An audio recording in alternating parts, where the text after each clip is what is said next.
També un poquet en la línia de lo que ha dit Ernesto, actualment i sobretot últimament ens estan arribant prou atacs molt directes a l'ensenyament públic.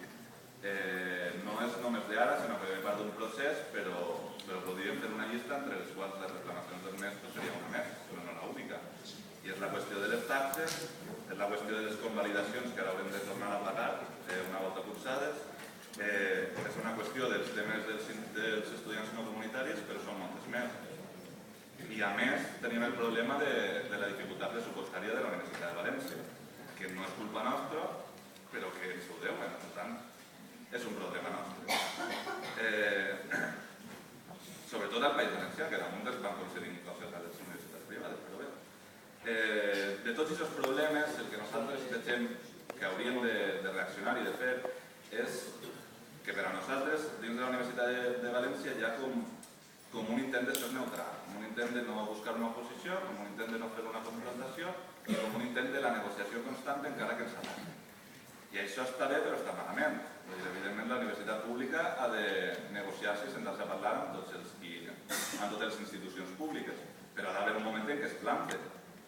Nosaltres, persones així, ja m'han comentat abans els seus preus de les matrícules, el problema que tenen els estudiants no comunitaris. Jo sort que ja ho he convalidat tot, perquè mira, si no ara me farien la puta.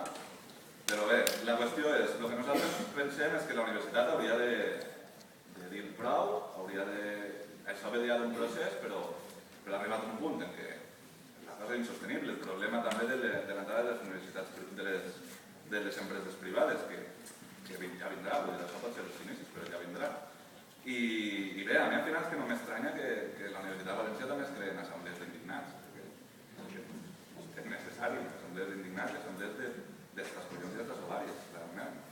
Però tot això que ens ve, si no hi ha una resposta decidida per part de l'equip rectoral, l'únic que ens queda als estudiants és anar a les assemblees, anar a les vagues, anar a les manifestacions i anar a tots els llocs fora de les institucions i dels organismes de la universitat per a poder escoltar la nostra veu.